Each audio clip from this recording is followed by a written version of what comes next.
Hey guys, Sean Terry here, flip2freedom.com. Hope you're doing well. All right, so in this video, we're going to do a case study of a deal that we recently closed, made $49,000, an untraditional way that you typically wholesale houses because the market has shifted. So I'm going to case study this property. I'm going to tell you where we actually got this property, where the lead came from, what the situation with the seller was, and then how we were able to sell the property super fast for top price in this market, not to a cash buyer. Cash buyers have been exiting the market. You see the big companies like obviously Zillow pulled out, Open Door is getting crushed, OfferPad's getting crushed. Their stock is down 93%. So the other thing I'm going to talk about is why we are in this real estate market. I'm going to give you two leading indicators that you can watch and see, and it's almost a predictor for real estate. Two indicators that I watch, they give me like a prediction about what's to come in the real estate market. So let's get into it.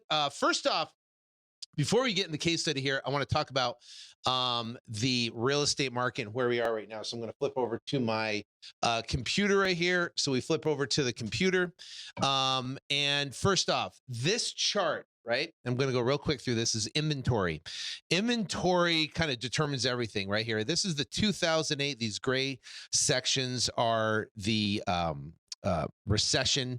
We got the little COVID recession right here, but this is the 2008. This was like the worst real estate market for a long time, right? And we got up to right here at the peak of 12.2 months supply of inventory. And then what happens? The Federal Reserve came out and they started quantitative easing, and they did a rate lowering campaign. And the result of that happened here. And basically all the inventory dropped, pricing increased. And then we went to like a sideways market here. Then COVID hit. And you see, we hit look at like record low inventory levels here. And now we're back up to high inventory. We're up to 9.4 months of supply and inventory and climbing. Now, why has this happened? Well, it's happened because the Federal Reserve, right, here's the 2008, 2009, they started quantitative easing, pumping money into the market. They went from about $1 trillion on their balance sheet up to $4 trillion. Quantitative easing means that they're actually buying bonds and mortgage-backed securities. It creates liquidity in the markets, and that quantitative easing, again, then gets pumped back into assets. When you quantitative ease, real estate goes up, commodities goes up, stock prices go up. Now, in this happened as they started quantitative tightening, pulling money off the balance sheet, and then all of a sudden COVID happened, and they doubled their balance sheet. Right now, it's close to $9 trillion where their balance sheet is, and their goal is to taper it all the way down back to $4 trillion. So they're going to pull money out of the market. They started pulling money out of the market. They have been raising interest rates due to inflation. We all know that. But the result of this quantitative tightening process and raising of interest rates collapses asset classes, meaning real estate, commodities, and the stock market. We've seen it. I mean, if you look at the stock market has went down dramatically. If you look at this right here, this is a downward trend right now. So we've gone down, like 20% or more than 20% on the S&P. So inventory is significantly low in the marketplace. Then we look at home affordability. The green sections right here is an affordable market right here. And let's go back here. So we were affordable in January 2021. Now, look what has happened as they have raised interest rates. We are all the way down here to one of the lowest points since 2000. I mean, look at 2007. We're in the 70 range for home affordability. And we are all the way down to 64.8 right now in September of 2022 when it comes to, and has been updated in a couple months for the for the median home price and interest rate. So we are getting less than 4. So we will eventually get back to the green. And for us to get back to the green, home prices have to decline and interest rates have to decline, which is not going to happen anytime soon. So let's talk real quick about the leading indicators that I watch to, it's kind of look at the market to see what's going to happen next. And we can look back in history and see what happened in the past and kind of project it forward and see exactly what's happening now. So if we go back right here, now these are the 2 leading indicators. Number 1 is permits issued. So these are permits that were pulled and issued to build new houses. Now, if you go back over here, if you see the pivot, this is like September of 2005, and then it had a big drop, right? Started dropping right here in 2006. That was the indicator right there that the market is shifting. And as the home builders stopped pulling permits, or there was a declining number when it came to permits being pulled, now it significantly dropped. And now from this point, this peak to the bottom down here in 2009, that's an 80% drop in permits being pulled. Now, if you look at the other recessions, you got a drop here, you got a drop here. In these recessions, you got a massive drop here back in the 1970s, and we had an 80% drop here. Now, if you zoom in, if you look, right, this is that big drop that happened. We are here now dropping too. This is the COVID drop because no one pulled permits during the COVID. That's what created a lack of inventory. So now it's having this drop again. So we are now dropping again and could drop even significantly lower, which is going to make a massive impact on the housing units in the marketplace because they're not pulling new permits and they're not starting. This is units started. They're not starting new houses. Now what's going to happen is, now we're going to have a gluttony of inventory with foreclosures hitting the market right now. If you look at the foreclosures coming out, they are up 57% from October of 2021, which is a big number. So you look at housing starts right here, plummeted all the way down here because the affordability is so low that what happens is now you got home builders sitting on land, they're sitting on houses, and they can't sell them. So they're doing all these incentives to try to move them. So if you look at this right here, housing unit starts have dropped dramatically, and now we're seeing the exact same thing happen.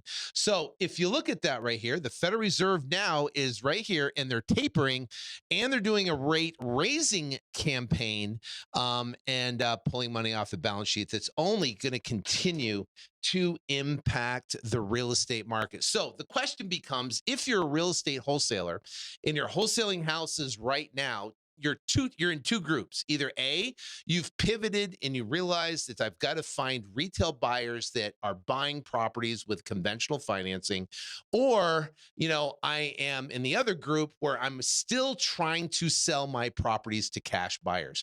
Now, when you're selling to cash buyers, because of the risk, because cash buyers know that it's like a falling knife when it comes to these real estate prices, especially like if you're in Phoenix or California, parts of Florida.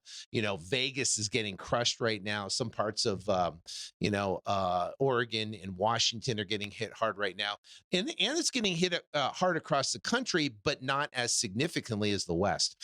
So what happens is this: if you're trying to find cash buyers for properties, they're not responding like they used to. You have to sell them instead of 70% less repairs, less your fees. You're going to have to sell them at 60% less repairs, less fees, or even 50% less repairs, less fees for them to be able to buy that property. The problem is what we're seeing right now is that sellers aren't there yet. They are not ready to take that type of haircut.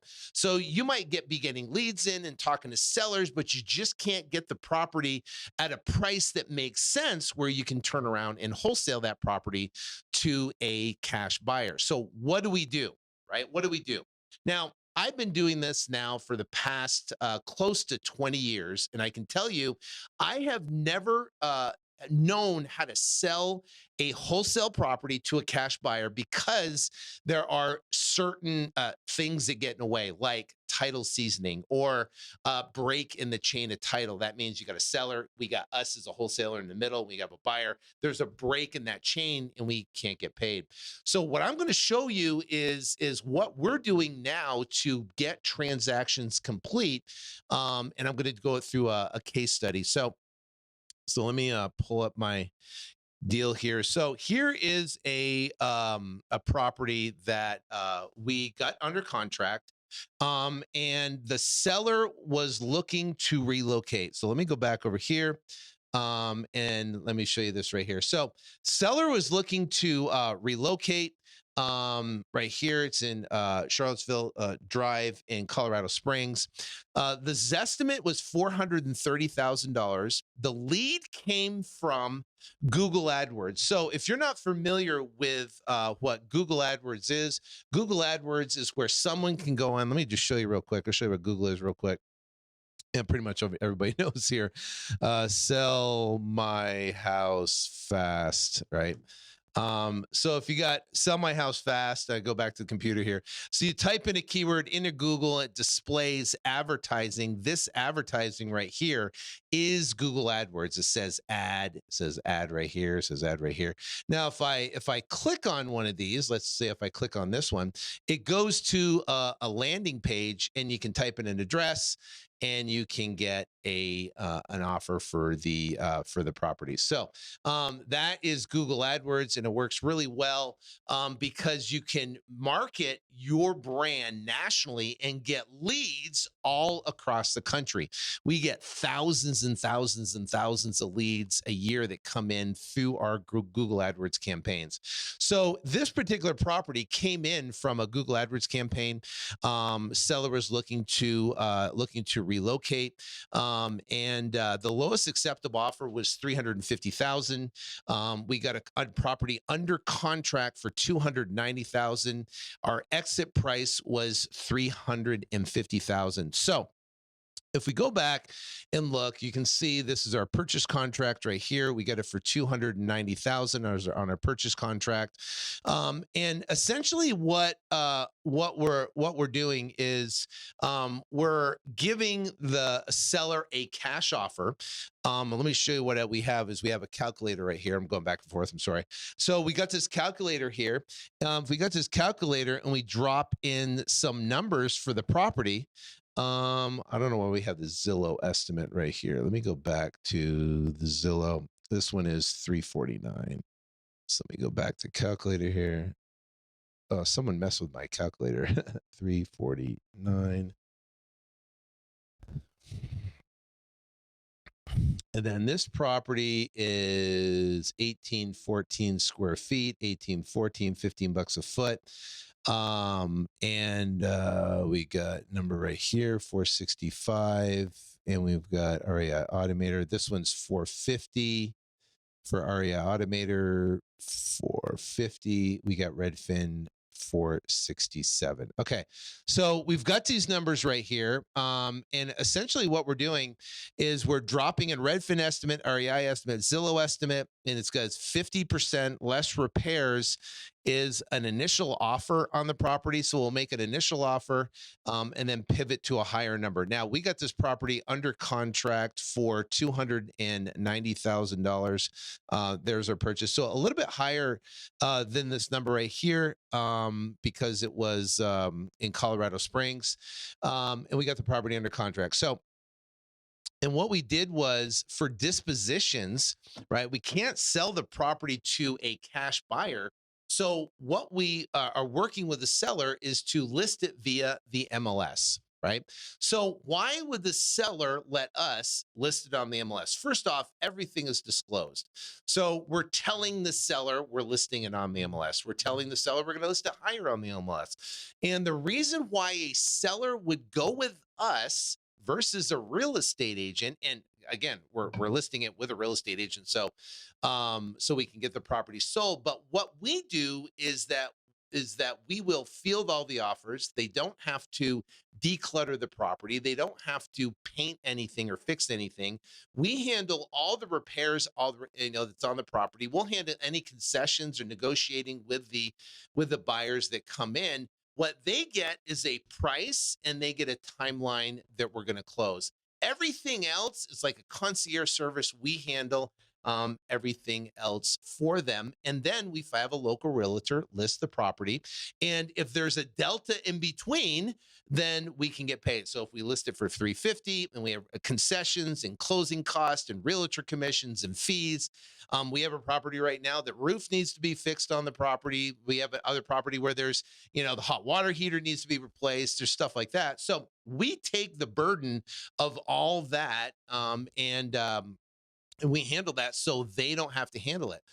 We have a lot of out-of-state sellers that have properties that need stuff to be done, and cash buyers are going to offer them significantly lower, right? A lot lower price, but we can give them a higher price and be able to be like a concierge service and take care of everything so they don't have to deal with it. They can just sign a contract, have a price, and be done with it. We have a property up in Oregon right now where the seller is out of state. They have a property. They don't want to deal with anything, and we handle all the logistics on that property and getting that property sold for that person. So all he can do is sign one contract, be done. He gets his price, he gets his timeline, and the deal moves on. So in this particular property, what we did is listed the property for $350,000. We got an offer accepted for $350,000. Oops, it'd be nice if it was $500,000. $350,000. And we paid a 3% commission, and it took about 3.5 weeks to get the transaction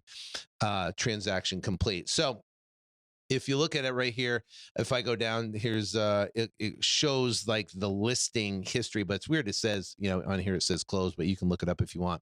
But we listed it October 15th, contingent. We got it October 26th, and then closed it November 17th. So this deal right here closed, and we were able to basically make $49,046. Zestimate on it at the time was $430. So let's walk through this and what it looks like. So now picture this right here. Seller calls.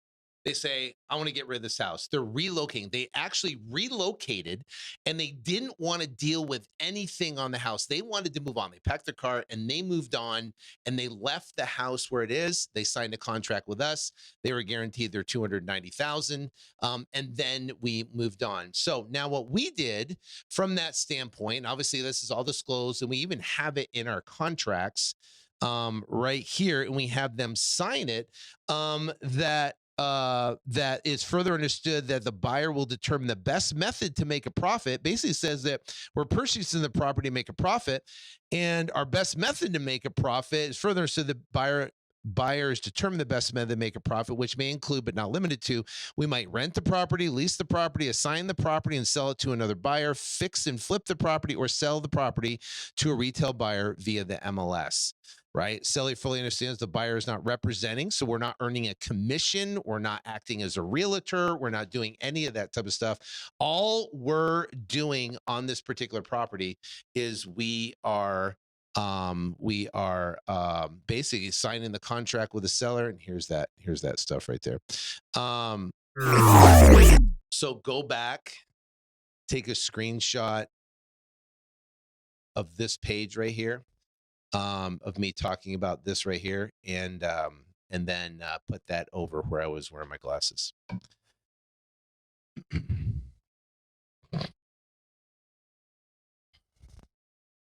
So everything's disclosed. They sign off on it. They know exactly what is going on. They know exactly that we're going to list it. We know exactly the price we're going to list it for, and that we're going to take everything else. Now, if a seller is not comfortable with that and what we do in that process, then in that case, they can accept the lower cash offer on the property, and we could just go through the regular cash transaction.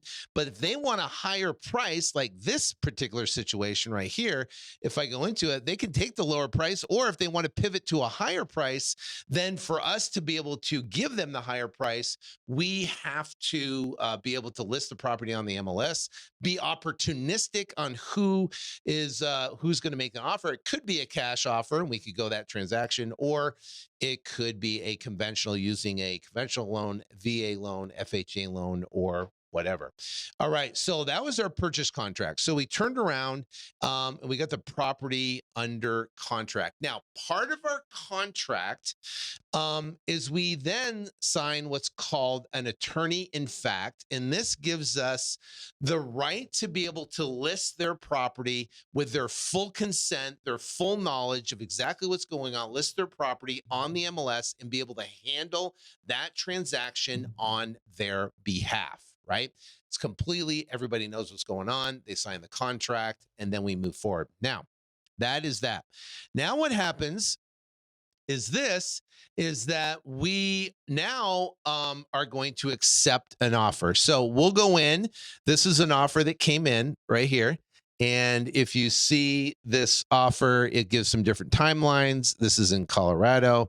We got a $350,000 purchase, $5,000, and it's Fidelity National Title that came in, and it's FHA financing was the transaction. Now, on a normal world, right, as a real estate wholesaler, you're not able to accept conventional financing offers because you have no method to get paid. You can't assign, you can't double escrow, because again, there's a break in the chain of title.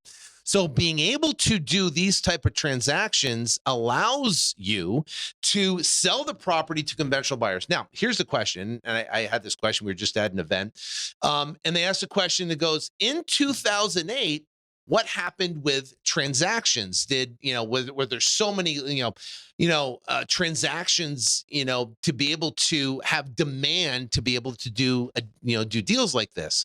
Did everything shut down in 2008? So my question to you is this: on average, if you look at the past, say, 10 years or so, what's the average annual sold properties a year? Average annual, right? That number is roughly about 5 million, right? On the low side, 4 million. On the high side, you got 7 million that happened in 2021. But on average, is between, about 5 million properties transact a year in the United States. Now, in 2008 specifically, the worst housing crash in history, what happened during 2008? How many houses transacted? Did you know? 4.12 million houses transacted in 2008. So there is still demand primarily. Now, what exited? What takes it from 5 million to 4 million? Cash buyers, right? Cash buyer. You eliminate cash buyers out of the transaction. You eliminate hedge funds. That's essentially that million transactions that were gone out of the marketplace. But people still moved. People still, basically relocated. People had different jobs. There was a lot of movement in the United States from people that were, going from California to Florida or moving all over the country during that time. So there's migration that happened. So if you look at it, this property for $350,000, we accepted a conventional offer on this particular property. Then what we did is we filed a notice of interest, right? With seller's consent. They know exactly what we're doing. And the notice of interest essentially allows us to put a lien on the property, and that's how we get paid. And that lien gets paid off at the close of escrow. So we have a notice of interest. And then the title company will request a release of the notice of interest for a payoff, and then we give them that payoff and then close their transaction. Now, just so you know, all this goes through a title company. The title's insured. The title company manages this whole transaction. So this is not done outside of title or anything like that. There's title insurance that's given on the property, and it's all done on the up and up. So this is a notice of interest that is filed, and then what happens is we close the transaction. Upon the close, we file, which is a release of notice of interest. Here's a release of notice of interest. And that release of notice of interest will then release the property, and that release that lien from the property. And then if you see right here on this, here is the release of notice of interest right here. $49,046. Here's a $350 purchase price right here. Here's the prorated taxes. This is the closing notary fee. This is the loan that was paid off, $242. That was paid off there. Here's the commission to the listing agent. Here's the commission to the Realty One group.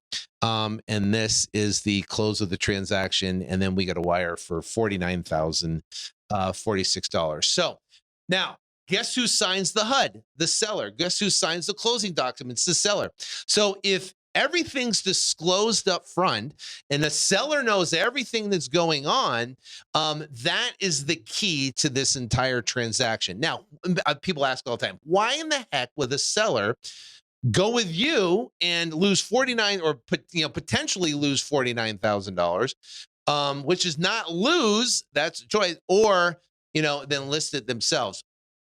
Because of convenience. There are sellers that don't have money to fix up a property or fix up a roof or deal with it. People don't want to have to deal with, showings and deal with, bringing people. People want to have to, clean up the house and paint and declutter the property and put stuff in storage. People just want, just give me a number, give me a timeline. Now, this is about 5% of the population. 95% of the population is just going to list their house with a realtor. The other 5%, so a small niche of people that don't want to do those things, are going to be our clientele that we're going to work with. So guess what? Most of the people that we talk to, they're like, and we tell them, say, listen, we tell them we're best bets to list the property with a realtor. That's how you're going to get the highest price. If people go, I don't want to deal with a realtor. Just give me my price. Give me a timeline. I don't have money to fix up the property. I don't want to declutterize it. I don't want to whatever. And there's a certain 5% of the clientele that will basically say that's what they want to do. And they've tried the alternate route and they don't want to go that route. And that becomes the perfect client for us for this specific model. So obviously we want to work with people that want to work with us to be able to get this transaction done. Versus, and also we want to do by right by them. So if they call in and say, why don't you list a property? Go, oh yeah, maybe I should list it. You're going to get a higher price. You're going to get a lower price with us, but we'll take care of anything. It'll be a concierge service, or you can get a higher price and you can, these are some of the things you're going to have to do. And they say, you know what? Thank you for being upfront with us. Thank you for telling us. I appreciate it. And they go list the property. That's good. That's fine. That works for us. So as long as everybody's on the same page, it's all disclosed and everybody knows what's going on, then this transaction is a very smooth transaction and it works really, really well for all parties. The property gets on the MLS, agents still get paid.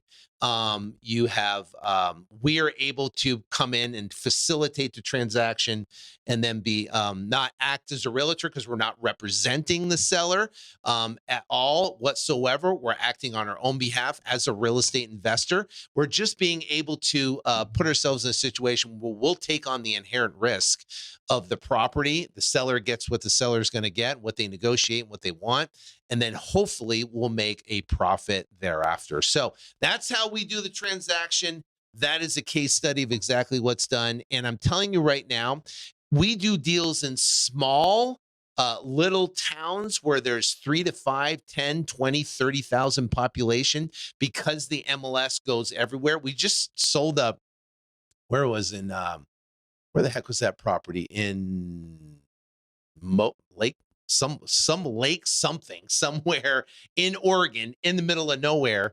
And we put it on the MLS, and we got a buyer that came in. It was actually a cash buyer that came in, and he's just going to use the property as like a lake house, and he's good.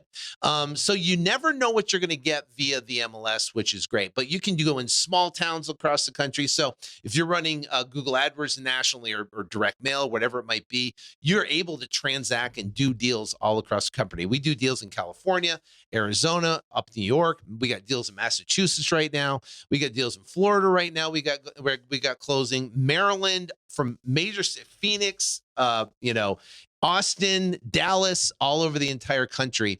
And we're using this method where we're using the MLS to be able to find buyers. And if it's conventional, we can go down the conventional route. If it's cash, we can just do our normal assignment or double escrow route and be able to get deals done in a real estate recession. And it's going to get worse, right?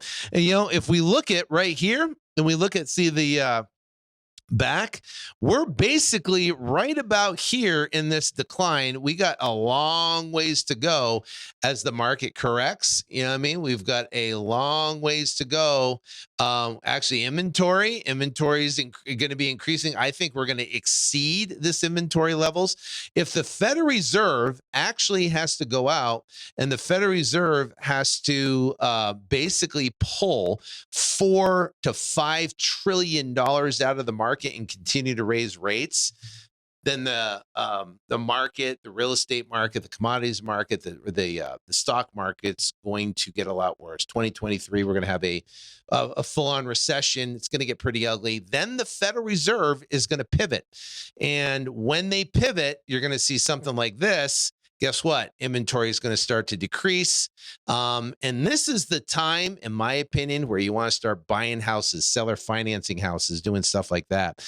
And then be able to buy large land tracts, and be able to entitle it as the market gets better and better. So hope this helped. This is just a couple things. Make sure you follow on Instagram at flip2freedom.com. Hit the like and subscribe button if you haven't already. Share this video if you like, and look forward to more videos. I'm going to do more case studies on particular properties. We close in properties, every single week that we can do case studies on. So I'll do a cash transaction case study next that you can have and be able to watch, so you're able to case study. And if you're a real estate wholesaler, there's a link below. It's called Bear Market Millions. Check out that webinar. I kind of go through what's happening in the marketplace and how to do deals as a real estate wholesaler in a real estate market crash. Like I said, I think we're just beginning, and it's going to get worse, but there's light at the end of the tunnel. 2023 could be your best year, or it could be a pretty rough year, depending if you pivot. So hope to see you any of our live trainings we have, and on Instagram. And take care, and God bless.